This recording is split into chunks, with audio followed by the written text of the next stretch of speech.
Hi there and welcome to chapter 3, lecture number 8. So in the previous video we added the sandstone texture and we also defined where the brick normal was and the plaster normal. And it was possible by using the color ramp data. We imported this into the factor of the mix node. So we mixed a rough plaster with the brick plaster. And to make this the normal not visible on the plaster, we used this output. So we did the same for the roughness. So there should be a good roughness value on the plaster and on the bricks. So far so good. What I'd like to do in this lecture is add a sandstone border on the as an overlay on the bricks. So to add a bit more detail on it. So to do that, we will add a different texture and a different UV map. And the reason why is because you cannot do that in the default UV map. But we will show you exactly why in a sample. So we go to UV map and you can see this is the UV. So in UV editing, you can see this is the map. So we going to duplicate it. So this is exactly the same map, but we call this sandstone. Sandstone. So nothing really fancy. So we go back to the shading. And what I like to do is duplicate a random image. And we click on the transparent layers. This image is included in the dashboard. So you import it and it's now turned back to sRGB. So it was non-color data, but it always flips back to sRGB. Right, so we want to overlay this image on the sphere. So the next step is copy a random mix node, or you import one, whatever, and you put it right there next to it, and it will automatically clip. Then you put this color information in the bottom of color 1. So color 2 will be filled. And you can see the brick gets a little bit darker. And that's because this is a transparent image. And it now thinks to, it mixes 50% brick and 50% overlay of the sandstone border. So if you go to the left or right, this is what happens. So you can avoid this by using the alpha value into the factor. So now you have a nice overlay.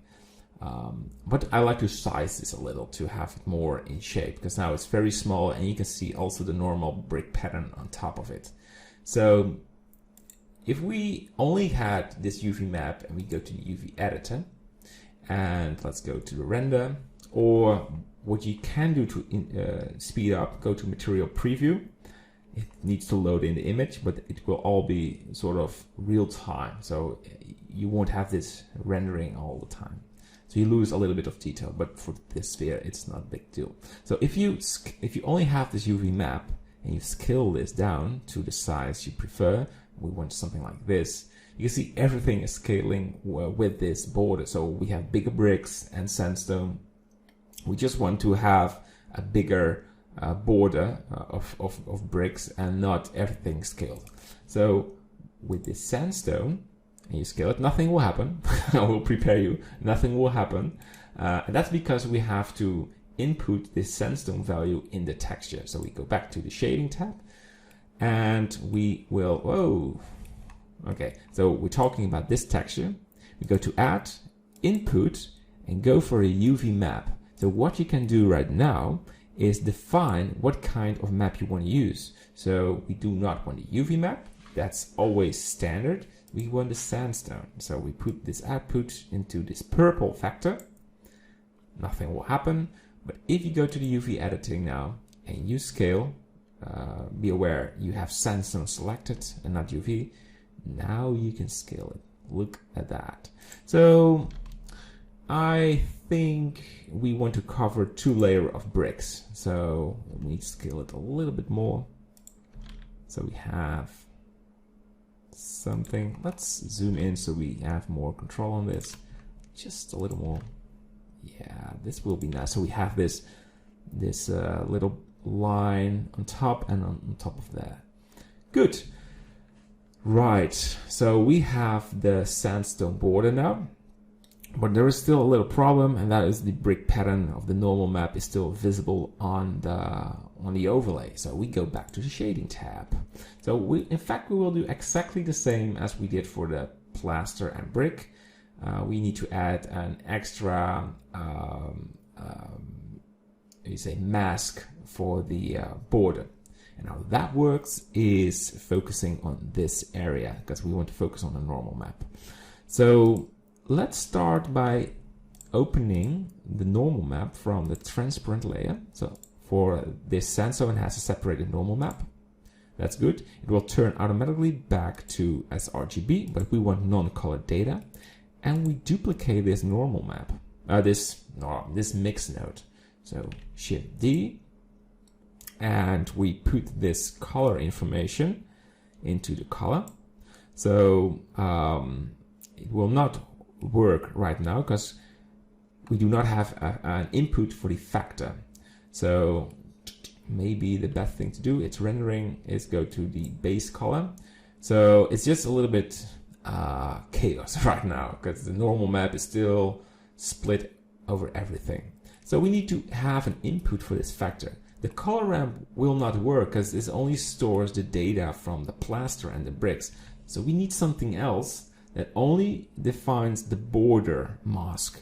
So I will import a new image texture that only has the mask. So we duplicate just a random image, but be aware it's non-color data.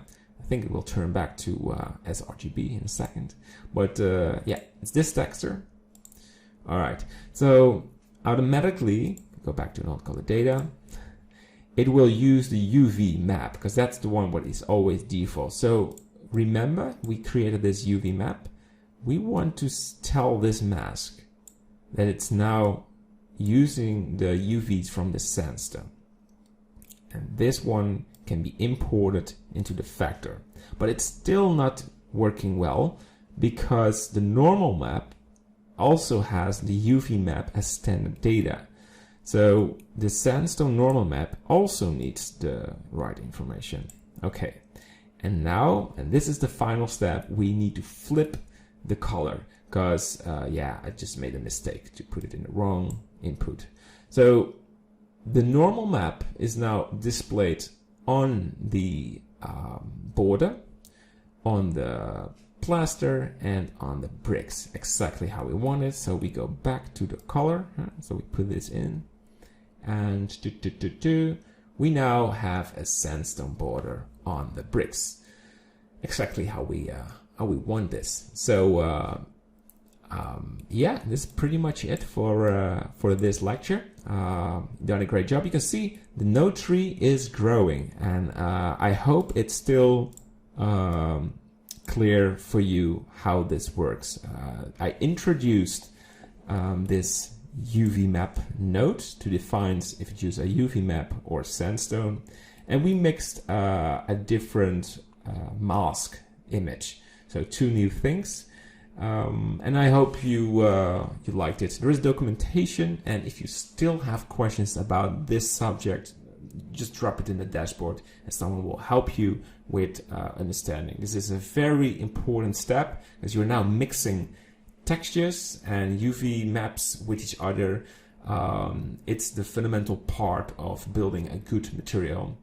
So if this is not logic for you, just ask. It's important. All right, see you in the next lecture where we will work with displacement map. All right, and weight painting. So stay tuned. Bye-bye.